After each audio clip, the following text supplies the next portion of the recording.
মোৰ মায়ে মোক বিয়া দিব বিচৰা নাছিল, কাৰণ মই মাহেকৰ মূৰত এটা মোটা দৰমহা পাইছিলোঁ আৰু টকাৰ লোভতে মায়ে মোক বিয়া দিব বিচৰা নাছিল। কিন্তু মই মায়ে গম নোপোৱাকৈ এটা ফকীৰক বিয়া কৰাই ধুনীয়াকৈ সংসাৰ চলাই নিছিলোঁ। এদিন মোৰ মায়ে এই কথাটো গম পায় আৰু মোৰ লগত যি কৰিলে সেয়া শুনিলে আপোনালোকৰো বুকুখন কঁপি উঠিব। মোৰ নাম মধুস্মিতা। মোৰ বয়স ২৭ বছৰ হৈ গৈছিল, কিন্তু মোৰ মায়ে মোক বিয়া দিব বিচৰা নাছিল। ঘৰত কেৱল মা আৰু মইহে আছিলোঁ। মায়ে কৈছিল, যদি তোক বিয়া দিওঁ এইখন ঘৰ কেনেকৈ চলিব। এনেকুৱা বহুতৰ ঘৰতেই হয়। যদিহে ছোৱালীজনীয়ে টকা উপাৰ্জন কৰি এটা ভাল দৰমহা মাহেকৰ মূৰত পায়, তেতিয়া সেই ছোৱালীজনীক ঘৰৰ পৰা বিদায় দিবলৈ নিবিচাৰে। ইতিমধ্যে মোৰ লগৰ সকলোবিলাক ছোৱালীয়ে বিয়া হৈ গৈছিল। মই মাক কৈছিলোঁ যে বিয়াৰ পিছতো মই তোমালৈ পইচা পঠিয়াই থাকিম, কিন্তু মায়ে মোৰ কথাটো একেবাৰে নুশুনিলে। কৈছিল, বিয়াৰ পিছত তই সম্পূৰ্ণৰূপে সলনি হৈ যাবি বুলি। তোৰ নিচিনা ছোৱালীয়ে মতাক পাই মাৰৰ ফালে পিঠি দি পাহৰি যাবি। বিয়া হোৱাটো প্ৰতিজনী ছোৱালীৰে সপোন আছিল, কিন্তু মই বিয়াৰ কথা উলিয়ালেই মোৰ মায়ে মোক নীলাজ বুলি গালি পাৰিবলৈ ধৰিছিল। মই এতিয়া বুজি পোৱা নাছিলোঁ যে নীলাজ হ'বলগীয়া এনেকুৱা কি কাম কৰিলোঁ মই। মায়ে আচলতে পইচাৰ মোহত একেবাৰে অন্ধ হৈ পৰিছিল, কিন্তু মই কিবা নহয় কিবা এটাতো কৰিবই লাগিব, কাৰণ ময়ো এগৰাকী পূৰ্ণ যৌৱনা ছোৱালী আছিলোঁ। মোৰো বহুতো আশা আকাংক্ষা থাকে। ৰাতি হ'লে ময়ো মোৰ চঞ্চল হৈ থকা মনটো প্ৰাণ খুলি কাৰোবাৰ বুকুৰ মাজত গুজি দি শান্ত হ'বলৈ বিচাৰিছিলোঁ। আজিকালি মই মোৰ লগৰ ছোৱালীবোৰৰ ওচৰলৈ নোযোৱাই হৈ গ'লোঁ। যেতিয়াই সিহঁতক লগ পাওঁ, সিহঁতে এনেকুৱা কিছুমান কথা কৈ দিয়ে, সিহঁতৰ ৰোমেণ্টিক কাহিনীবোৰ শুনি মোৰ গাভৰু দেহাত কামনাৰ জোৱাৰ উঠি যায়। মোৰ মায়ে কৈছিল, তোৰ দেউতায়ো মোক এৰি গুচি গ'ল, কিন্তু আজিলৈকে মায়ে এইটো নক'লে যে কিয় এৰি গুচি গ'ল। কিবা এটাতো ৰহস্য নিশ্চয় আছিল। ইফালে মই দেখিবলৈ যথেষ্ট ধুনীয়া আছিলোঁ। মোৰ মায়ে কেতিয়াও মোক কোৱা নাছিল যে মোৰ দেউতাৰ মৃত্যু হৈছে। মই এখন চৰকাৰী স্কুলৰ শিক্ষয়িত্ৰী আছিলোঁ। গৰম বন্ধৰ ছুটী আছিল সেই সময়ত।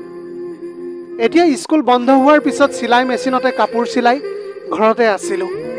এদিন মই ঘৰত অকলে আছিলোঁ। মা ওচৰৰ মানুহ এঘৰলৈ গৈছিল। মই আচৰিত পাওঁ, বহুত মহিলাৰ লগত মাৰ বন্ধুত্ব হৈছিল আৰু সদায় আবেলি হ'লেই মা ওলাই গৈছিল সেই মহিলাবোৰৰ লগত কথা পাতিবলৈ। কিন্তু কি কথা পাতেনো মোক কোনোদিনে জানিবলৈ দিয়া নাছিল। মায়ে এতিয়া মোক কলৈকো যাবলৈ দিয়া নাছিল, আনকি ওচৰ চুবুৰীয়াৰ ঘৰলৈ যাবলৈও মানা কৰিছিল। কি জানিবা, মই গ'লে মোক বিয়াৰ বাবে কোনোবাই বিচাৰে আৰু ময়ো নোযোৱা হ'লোঁ সেইকাৰণে, কাৰণ গ'লেই মানুহে প্ৰথমে মোৰ বিয়াৰ কথাটোহে উলিয়াইছিল। মায়ে যোৱা সময়ত কৈ গৈছিল যে গেছৰ ওপৰত গাখীৰখিনি থৈ দিয়া আছে, তই পাহৰি নাযাবি নমাবলৈ। অলপ জ্বলা জ্বলা গোন্ধ পাইহে লৰালৰিকৈ উঠি যাওঁ। তেনে সময়তে দুৱাৰত টক টক শব্দ শুনিবলৈ পালোঁ। মই তেতিয়া লৰালৰিকৈ গাখীৰখিনি নমাবলৈ লওঁতেই মোৰ হাত পুৰি গ'ল আৰু গাখীৰখিনি মোৰ ভৰিতে পৰি গ'ল। সেইটো সময়ত চচপেনটো বহুত গৰম আছিল বাবে মই ধৰি ৰাখিব নোৱাৰিলোঁ। মোৰ চিঞৰ শুনি দুৱাৰখন ঠেলি দুৱাৰত টক টক কৰা ল'ৰাজন ভিতৰলৈ সোমাই আহিল। হয়তো তেওঁ ভাবিছিল চাগে ভিতৰত নিশ্চয় কিবা এটা অঘটন ঘটিছে। তেখেত সোমাই আহি মোৰ অৱস্থা দেখি মোক সহায় কৰিবৰ বাবে আগবাঢ়ি আহিল। মই সেইটো সময়ত চিঞৰি চিঞৰি কান্দি উঠিছিলোঁ। মোৰ সেইটো সময়ত কাৰোবাৰ বহুত সহায়ৰ প্ৰয়োজন আছিল। তেওঁ এতিয়া মোক উঠাইছিল আৰু চকী এখনতে বহুৱাই দিলে। সেইটো সময়ত ভৰিকেইটাত তেওঁ এতিয়া ঠাণ্ডা পানী ঢালি দিছিল। তেতিয়া মই অলপ শান্তি পাইছিলোঁ, কিন্তু যেতিয়াই তালৈ চালোঁ তেতিয়া মই আচৰিত হৈ পৰিছিলোঁ, কাৰণ সেইটো এটা ভিক্ষাৰী আছিল।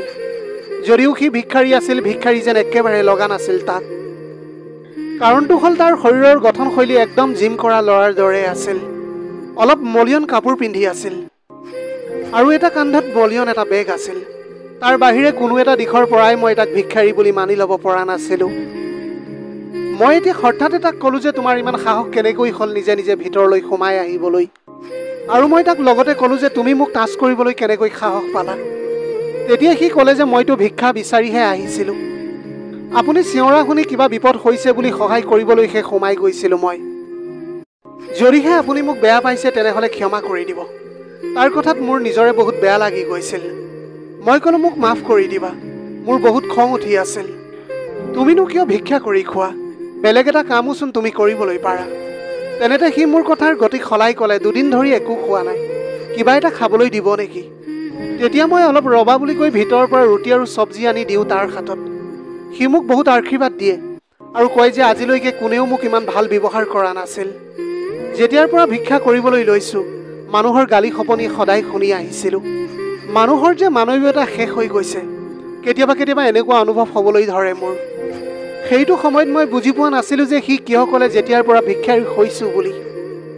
তাৰ মানে এতিয়া সি কি বুজাব বিচাৰিছে। তোমাৰ দৰে ধুনীয়া ছোৱালী এজনীক সহায় কৰিবলৈ পাই মোৰ দিনটো বহুত সুন্দৰ হৈ গ'ল। এতিয়া বহুদিনৰ মূৰত মই কাৰোবাৰ মুখত মোৰ সৌন্দৰ্যৰ প্ৰশংসা শুনিবলৈ পালোঁ। সি তেতিয়া ক'লে যে মোৰ লগত এজন বুঢ়া ভিক্ষাৰীয়ে ভিক্ষা কৰে। সি মাজে মাজে তেল চাবোনো বিক্ৰী কৰে।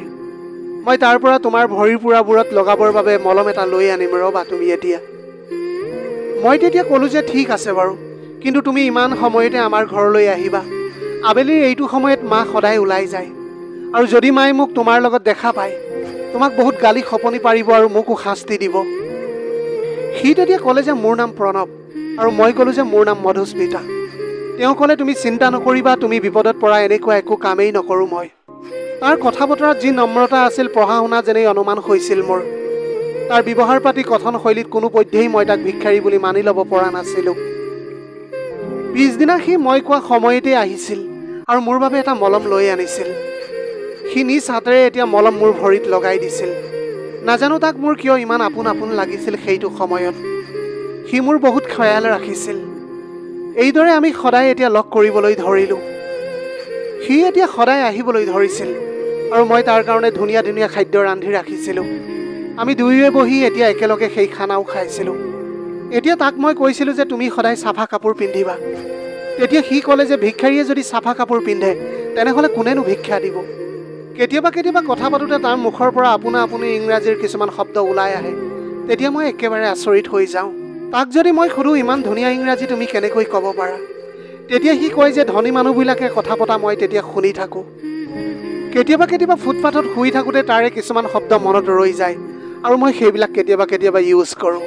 মোৰ এতিয়া তাৰ ওপৰত সন্দেহ হয়, কাৰণ ইমান পাৰফেক্ট জেগাত যে ক'ব লাগে সেই শব্দকেইটা সি কেনেকৈ জানে। এতিয়া আমাৰ বন্ধুত্ব লাহে লাহে গভীৰ হ'বলৈ ধৰিছিল, আৰু এই বন্ধুত্বই কেতিয়ানো প্ৰেমৰ ৰূপ ল'লে মই গমেই নাপালোঁ। আমি ইজনে সিজনক নেদেখাকৈ এতিয়া থাকিব নোৱাৰা হ'লোঁ। তথাপিও আমি ভালপোৱাৰ প্ৰস্তাৱ আনজনে ইজনক দিয়া নাছিলোঁ। মোৰ ভয় হৈছিল কিজানি প্ৰেমৰ প্ৰস্তাৱ পালে বন্ধুত্ব হেৰাই যাব বুলি। এদিন মোক প্ৰণৱে সুধিলে যে মধু, তুমি দেখাটো ইমান ধুনীয়া, তুমি আজিলৈকে কিয় বিয়া সোমোৱা নাই? মই তেতিয়া ক'লোঁ যে মোৰ অহা বছৰ 28 বছৰত সোমাব, আৰু কিয় নাজানো আজিলৈকে মায়ে মোক বিয়া দিবলৈ নিবিচাৰে। মোৰ লগৰ সকলো ছোৱালীয়ে বিয়া হৈ গ'ল, 2-3টা সন্তানৰ মাতৃও হ'ল। তথাপিও বিয়াৰ কথা ক'লেই মায়ে মোক নীলাজ বুলি কৈ বহুবাৰ তিৰস্কাৰ কৰে। মই ইমান টকা দৰমহাও পাওঁ, যদিও মায়ে মোৰ বিয়াৰ বাবে এটা ফুটা কৰিও সাঁচি ৰখা নাই। পইচা নহ'লে কোনে বিয়া কৰাব আজিৰ যুগত? তেতিয়া সি ক'লে যে কিছুমান মানুহ এতিয়াও আছে সমাজত পইচা নোহোৱাকৈ তোমাক বিয়া কৰাব। মই হাঁহি এটা মাৰি তাৰ কথাবিলাক উপলুঙা কৰি ক'লোঁ, হয়নে? তেনে মানুহ জন্মই হোৱা নাই চাগে প্ৰণৱ। সি তেতিয়া লাহেকৈ ক'লে, যদি তুমি সন্মতি দিয়া মই তোমাক বিয়া কৰাম। মই ক'লোঁ, তুমি দেখোন নিজেই ভিক্ষাৰী, মোক বিয়া কৰাই তুমি ক'ত ৰাখিবা? আৰু মোৰ মায়ে জানো এটা ভিক্ষাৰীলৈ মোক বিয়া দিব? যদি তুমি মোক সঁচাকৈ ভাল পোৱা তেনেহ'লে ইমান চিন্তা কৰাৰ কি প্ৰয়োজন আছে? মোৰ ওপৰত বিশ্বাস ৰাখা, মই তোমাক কেতিয়াও কষ্টত পৰিবলৈ নিদিওঁ। মই চিন্তা কৰিবলৈ ধৰিলোঁ কি সিদ্ধান্ত ল'ম একো ভাবি পোৱা নাছিলোঁ। মই এতিয়া গম পালোঁ যে তোমাৰ মৌনতাই এতিয়া সকলো কথা কৈ গৈছে। আকৌ কোনোদিন নাহোঁ তোমাৰ ওচৰলৈ মই, এই বুলি কৈ সি খঙেৰে আমাৰ ঘৰৰ পৰা ওলাই গুচি গ'ল। ইয়াৰ পিছত কেইবাদিনো সি আমাৰ ঘৰলৈ অহা নাছিল। এতিয়া মোৰ মনটো একেবাৰে অস্থিৰ হৈ পৰিছিল। সকলো সময়তে প্ৰণৱৰ কথাবিলাক মোৰ মগজুলৈ আহি এতিয়া মোক পগলা কৰি তুলিছিল। মই মাক আকৌ সুধিলোঁ, মা মোক কিয় বিয়া নিদিয়া তুমি? মায়ে ক'লে, ইমান কষ্ট কৰি তোক পঢ়ালোঁ লিখালোঁ, চাকৰি এটা দিয়ালোঁ, আৰু এতিয়া কেনেকৈ লোকক ওপৰতে তোৰ পইচাবোৰ খাবলৈ দিবলৈ পাৰিম মই? মায়ে তেতিয়া কৈছিল যে বিয়াৰ কথাটো তোৰ মগজুৰ পৰা উলিয়াই দে। মই জানিছিলোঁ যে মায়ে মোক কেতিয়াও বিয়া নিদিয়ে। বাৰে বাৰে প্ৰণৱলৈ মোৰ মনত পৰিবলৈ ধৰিছিল। জীৱনত প্ৰথম প্ৰেমৰ অনুভূতি জগাইছিল সি মোৰ হৃদয়ত।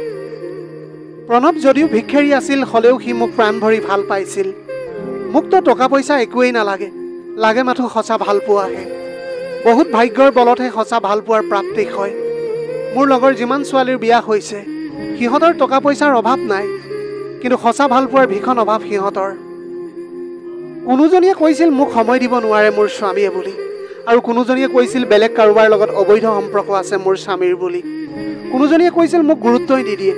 ইত্যাদিবোৰ কাৰণত বহুত দুখী আছিল সিহঁতি। যদিও সিহঁতৰ টকা পইচাৰ অভাৱ নাছিল, কিন্তু মনৰ অসুখী আছিল সিহঁতি। মই এতিয়া নিজকে প্ৰশ্ন কৰিছিলোঁ যে প্ৰণৱৰ দৰে মোক ইমান ভাল পোৱা, মোৰ ইমান কেয়াৰ লোৱা ল'ৰা এটা দ্বিতীয়বাৰ জানো মই পাম। এদিন মই স্কুললৈ ওলাই আহিছিলোঁ। তেনে সময়তে প্ৰণৱক মই দেখা পালোঁ। মোক দেখি সি নেদেখাৰ ভাও জুৰিছিল। তাক দেখাৰ লগে লগে মই এতিয়া তাৰ ওচৰ চাপি গৈছিলোঁ। সি তেতিয়া মোক ক'লে যে মোক কষ্ট দিবলৈ আহিছানে, মই জীয়াই আছোনে নাই তাক চাবলৈ আহিছা। এনেকুৱা কিয় কৰি আছা? মোৰ লগত ভালদৰে কথা পাতাচোন। সি ক'লে, যোৱা যোৱা, ইয়াৰ পৰা আঁতৰি যোৱা তুমি। তুমি এজনী পঢ়া শুনা কৰা ছোৱালী, তোমাৰ লগত এতিয়া মোৰ কোনো মতলব নাই। তুমি ইমান খং কিয় কৰিছা? প্ৰণৱ, তুমি মোক চিন্তা কৰি চাবলৈও অলপ সময় দিবলৈ নোৱাৰিলানে? সি তেতিয়া মোলৈ আচৰিত হৈ চাই আছিল। মই তোমাৰ লগত বিয়া হ'বলৈ প্ৰস্তুত আছোঁ, কিন্তু তুমি মোক কথা দিব লাগিব, তুমি যাতে কোনোদিন সলনি নোহোৱা, সদায় মোক আদৰ আৰু স্নেহেৰে ভৰাই ৰাখিবা। তেতিয়া সি ক'লে, মই তোমাক বহুত ভাল পাওঁ মধু, মই তোমাক সদায় সুখত ৰাখিম। আৰু এইদৰে মই মায়ে গম নোপোৱাকৈ ভিক্ষাৰী প্ৰণৱৰ লগত বিয়া হৈ যাওঁ। এতিয়া এই ভিক্ষাৰীটোৱে মোৰ স্বামী হৈ গৈছিল। সি সদায় ভিক্ষা খোজাৰ চলেৰে আমাৰ ঘৰলৈ আহে আৰু মই তেওঁক ধুনীয়াকৈ খুৱাই বুৱাই পঠাই দিওঁ। মই প্ৰণৱক কৈছিলোঁ, তোমাক মই পইচা দিম আৰু তুমি সেই পইচাৰে কিবা এটা ব্যৱসায় আৰম্ভ কৰিবা।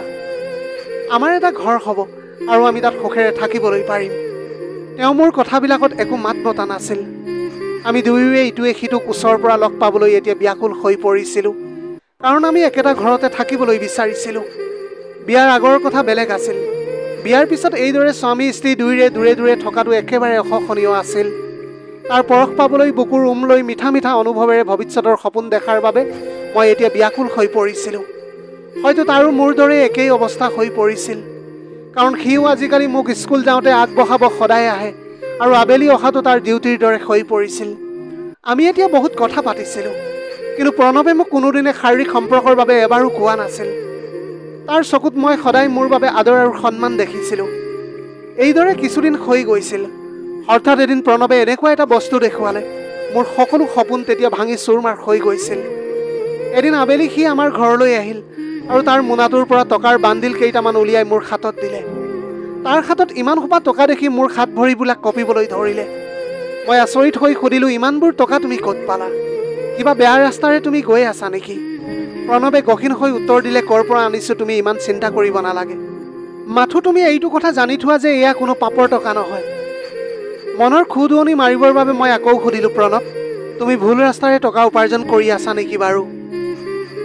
সি তেতিয়া কৈছিল যে মই এটা ভিক্ষাৰী হয়, ইয়াতকৈ আৰু কি ভুল ৰাস্তা থাকিবলৈ পাৰে। সি মোক বহুত ভাল পাইছিল। এদিন মায়ে মোক তাৰ লগত কথা পতা দেখিলে।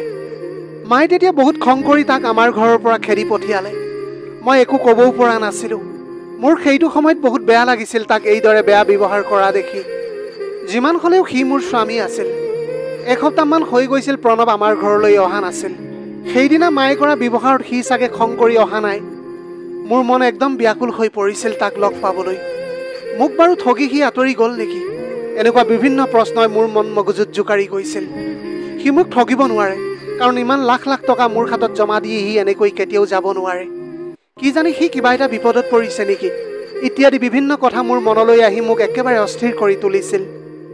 মই বুজি পোৱা নাছিলোঁ এতিয়া মই কি কৰিম। এদিন আবেলি হঠাৎ সি আমাৰ ঘৰত ওলালহি। মা সেই সময়ত ঘৰত নাছিল। মই তাক দেখাৰ লগে লগে কান্দিবলৈ ধৰিলোঁ। আজি এসপ্তাহ ধৰি মই তোমাৰ একো খবৰেই পোৱা নাই।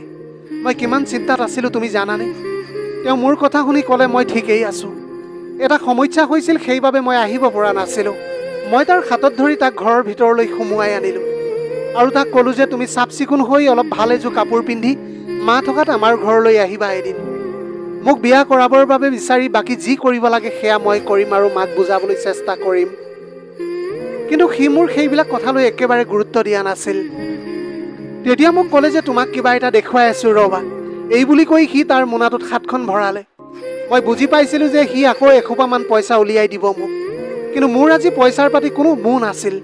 মই ক'লোঁ, প্ৰথমতে তুমি মোৰ কথাটো শুনা, পইচা নুলিয়াবা, তোমাৰ লগতে ৰাখা সেইবিলাক। কিন্তু সি বেগৰ পৰা আজি এনেকুৱা এটা বস্তু উলিয়ালে যিটো দেখি মোৰ ভৰিৰ তলৰ মাটি পিছলি যোৱা যেন অনুভৱ হৈছিল। মই মাথো তাক ক'লোঁ যে মোক ডিভোৰ্চ দি দিয়া। সি মোনাটোৰ পৰা এখন ফটো উলিয়ালে আৰু তাৰ দেউতাক বুলি পৰিচয় দিলে। এতিয়া ফটোখন দেখি ময়ো আচৰিত হৈ পৰিছিলোঁ, কাৰণ সেইজন মোৰো দেউতা আছিল। তাৰমানে মই মোৰ ককাই অথবা ভাইৰ লগতে বিয়া হ'লোঁ। মই নজনাকৈয়ে বহুত এটা ডাঙৰ পাপ হৈ গ'ল। এতিয়া ইয়াৰ একমাত্ৰ উপায় আছিল সোনকালে তালাক দি এই পাপৰ পৰা মুক্ত হ'ব পৰাটো। মোৰ মুখত ডিভোৰ্চ দিয়াৰ কথা শুনি প্ৰণৱ বহুত আচৰিত হৈ পৰিছিল। সি ক'লে, ডিভোৰ্চ কিয় লাগে তোমাক? এয়া তুমি কি কথা কৈছা? মই তাৰ কথা শুনি আৰু ধৈৰ্য ধৰি থাকিব নোৱাৰিলোঁ। মই চিঞৰি চিঞৰি ক'লোঁ, এই ফটোখনত থকাজন মোৰ দেউতা হয়, মই তেখেতৰে ছোৱালী। প্ৰণৱৰ চকুৰ পৰা চকু পানী ওলাই আহিছিল। সি তেতিয়া ক'লে যে নাই, এয়া হ'বই নোৱাৰে, মোৰ দেউতাৰ ময়ে একমাত্ৰ সন্তান। সি তেতিয়া মোৰ হাতখনত ধৰি টানি ঘৰৰ পৰা উলিয়াই আনে আৰু কয় যে ব'লা তোমাক মোৰ দেউতাৰ ওচৰলৈ লৈ যাওঁ। অলপ পাছতে গৈ প্ৰণৱৰ ঘৰ পাওঁগৈ। এটা আটক ধুনীয়া অট্টালিকা দেউতা ফুলনিখনতে তেতিয়া বহি আছিল। মই এতিয়া তেখেতক দেখাৰ লগে লগে কান্দিবলৈ ধৰিলোঁ। দেউতাৰ ভৰি চুই সেৱা কৰিবলৈ লওঁতেই তেখেতে ভৰিকেইটা আঁতৰাই নিয়ে আৰু হাতেৰে ইংগিত দি কয়, য'তেই আছা ততেই ৰ'বলৈ কয় মোক। মই ক'লোঁ, দেউতা মই আপোনাৰ ছোৱালী হয়। মোৰ কথা শুনি মানুহজনে খঙত জ্বলি পকি উঠিছিল আৰু প্ৰণৱক কয় যে প্ৰণৱ ক'ৰ পৰা আনিছ তাইক তই থৈ আহগৈ। মই তেতিয়া ক'লোঁ যে আপুনি মোক উত্তৰ দিবই লাগিব। মা আৰু মোক কিয় এনেদৰে অকলশৰে এৰি নিজে ইমান এটা সুন্দৰ জীৱন যাপন কৰি আছে? তেতিয়া তেখেতে ক'লে যে মই তোমাৰ দেউতা নহয়, তোমাৰ মাক মই বহুত ভাল পাইছিলোঁ সঁচা। আমাৰ বিয়াৰ দিন বাৰু ঠিক হৈ গৈছিল, কিন্তু মই বিয়াৰ আগে আগে জানিব পাৰিলোঁ যে তোমাৰ মা প্ৰেগনেণ্ট, বহুতৰ লগত তাইৰ সম্বন্ধ আছে। আন কাৰোবাৰ সন্তান পেটত লৈ মোৰ লগত বিয়াত বহিব, এই কথা মই কোনোপধ্যেই মানি ল'ব পৰা নাছিলোঁ। আৰু অৱশেষত এনেকৈ মই বিয়া নপতাৰ সিদ্ধান্ত লৈ তাৰ পৰা দূৰলৈ গুচি আহিছিলোঁ। গুচি আহোঁ যদিও তাইৰ প্ৰতিটো খবৰ মই পাইছিলোঁ। তোমাৰ মায়ে তোমাক মোৰ ফটো দেখুৱাই মিছা কাহিনী কৈছে। তেখেতৰ কথাবোৰ শুনি মোৰ মাৰ ওপৰত বহু ঘৃণা উপজিছিল। এতিয়া প্ৰণৱ আৰু মই যে ভাই আৰু ভনী নহয়, এই কথাটো জানিব পাৰি মই মনতে এটা শান্তিৰ নিশ্বাস লৈছিলোঁ। তেখেতে ক'লে যে প্ৰণৱ এজন CID হয়, সি কিবা কেছৰ বাবে এইদৰে ভিক্ষাৰী ভেকচন ধৰি আছে।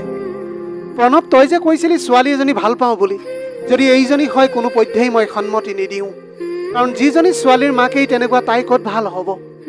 কিন্তু দেউতা, আমি ইটোৱে সিটোক বহুত ভাল পাওঁ। তই ভিক্ষাৰী বুলি জানিও তাই তোক ভাল পাইছে, আগলৈ বা আৰু কি হয়? তেতিয়া প্ৰণৱে ক'লে, দেউতা আপুনি ভাল দৃষ্টিকোণৰ পৰা চাওকচোন। তাই মই ভিক্ষাৰী বুলি জানিও ভাল পাইছে, তাৰমানে ধন টকা পইচা এইবোৰ একোকে নালাগে তাইক, কেৱল মাত্ৰ সঁচা ভাল পোৱা লাগে তাইক। তই মোক যিমানেই নুবুজাও কিয়, মই এইক বোৱাৰী বুলি কেতিয়াও গ্ৰহণ নকৰোঁ। যদি আপুনি তাইক বোৱাৰী বুলি গ্ৰহণ নকৰে, তেনেহ'লে এইখন ঘৰ এৰি গুচি যাম মই, এই বুলি কৈ সি মোক আনি ঘৰত থৈ যায়হি। এতিয়া মোৰ মাক প্ৰণৱ আৰু মোৰ মাজৰ কথাখিনি কৈছিলোঁ। মায়ে মোৰ কথা শুনি জোৰেৰে এটা চৰ লগাই দিছিল আৰু ক'লে যে তোৰ লাজ নালাগিল নে এনেকুৱা কৰিবলৈ? তেতিয়া মই মাক ক'লোঁ যে তেওঁৰ চৰিত্ৰটো কেনেকুৱা আৰু তেওঁৰ সকলো অতীতৰ কথাবিলাক মই মনত পেলাই দিছিলোঁ। এতিয়া সেইবিলাক কথা শুনি মায়ে একেবাৰে তলমূৰ কৰি আছিল। মই ক'লোঁ, এতিয়াতো কোৱা মা, মোৰ প্ৰকৃত দেউতা কোন হয়? মায়ে ক'লে, তেখেত এই পৃথিৱীত নাই এতিয়া। অৱশেষত প্ৰণৱ আৰু মোৰ বিয়াখন সুন্দৰকৈ হৈ যায়। মই মাৰ সম্পূৰ্ণ খৰচ বহন কৰি আছোঁ, কেতিয়াও তেওঁক অভাৱত পৰিবলৈ দিয়া নাই। কেতিয়াবা কেতিয়াবা প্ৰণৱে মোক সোধে, তুমি বাৰু মোৰ একো নাই বুলি জানিও মোক কিয় বিয়া কৰাইছিলা? জানা মধু, মই এই কথা ভাবিলে তোমাৰ ওপৰত বহুত গৌৰৱ অনুভৱ কৰোঁ। দেউতাই প্ৰথমতে অলপ খঙত আছিল, কিন্তু মোৰ ব্যৱহাৰ আৰু আদৰ শুশ্ৰূষা দেখি তেখেতৰ মনৰ পৰিৱৰ্তন হ'ল আৰু মোক বহুত মৰম কৰিবলৈ ধৰিছিল। এতিয়া প্ৰণৱ আৰু মই বহুত সুখী। আচলতে প্ৰকৃত ভালপোৱাই কোনো ধন দৌলত নিবিচাৰে। ভালপোৱাত ভগৱান থাকে আৰু ভগৱানৰ য'ত আশীৰ্বাদ থাকে তাত কেতিয়াও কোনো বস্তুৰে অভাৱ নহয়। প্ৰিয় দৰ্শক, এয়াই আছিল আজিৰ কাহিনীৰ ভাগ। আজিৰ ভিডিঅ'টি কেনেকুৱা লাগিলে জনাব। যদি ভাল লাগিল তেনেহ'লে লগৰ বন্ধু বান্ধৱীসকলৰ মাজত শ্বেয়াৰ কৰিবলৈ নাপাহৰিব। আপোনালোকৰ গোটেই জীৱনটো হাঁহিৰে উপচি পৰক। পাৰিলে দুখীয়াজনক অলপ সহায় কৰিবলৈ চেষ্টা কৰিব। আপোনালোকৰ অকণমান সঁহাৰিয়ে যদি কোনোবা এজন দুখীয়াৰ জীৱনটো সলনি কৰিবলৈ পাৰে, তাতকৈ পুণ্যৰ কাম আৰু এই পৃথিৱীত একোৱেই হ'ব নোৱাৰে। Have a nice day.